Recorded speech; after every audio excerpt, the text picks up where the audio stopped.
and I'm an historian, and I'm struck by the failure that the city has over and over again to heed George Santayana, who said, you know, if we don't pay attention to history, we're doomed to repeat it.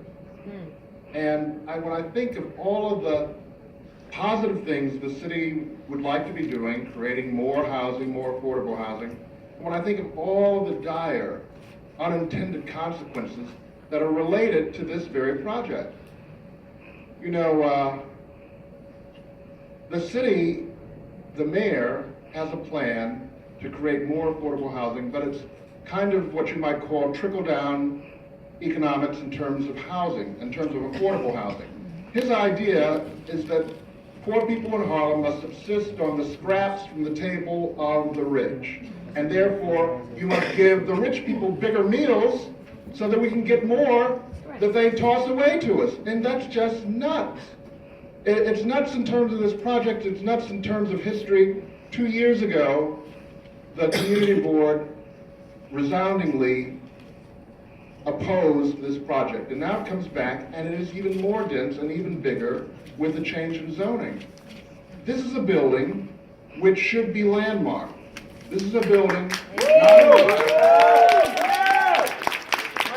complex of building not unlike the city and suburban houses.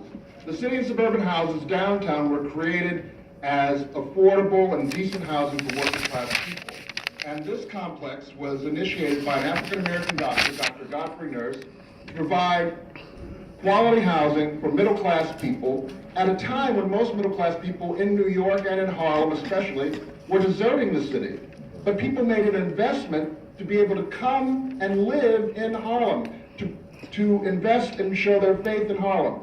And everyone from Nipsey Russell to Ramir Bearden, the great artist, to Moms Mabley, to Mahalia Jackson, the great gospel singer, Bumpy Johnson. All these people, all these well-known, esteemed people lived in this complex, and some of our most prominent politicians still live there.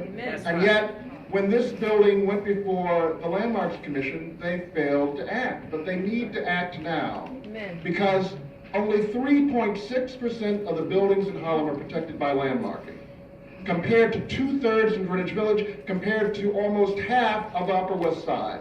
This is elitist, this is racist, and this is wrong. You need to have this complex of buildings landmarked, and then we can talk about what kind of development might take place in the context of a Harlem landmark, which shouldn't just be pushed aside for yet another developer to make more money and in the process to push people out. Thank you.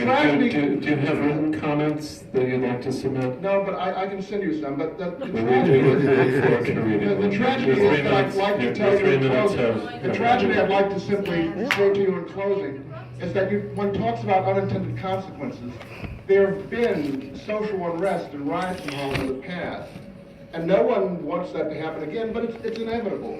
It happens in history. Wishing that it won't happen will be like wishing that there'd never be another murder in New York. I'm telling you that if there is a riot in the future, that this development and developments of this type that push out people who pay their taxes and yet get pushed out and done out of where they live and their quality of life, this will be a part of it, and you should try to avoid that occurring. Thank you. Thank you.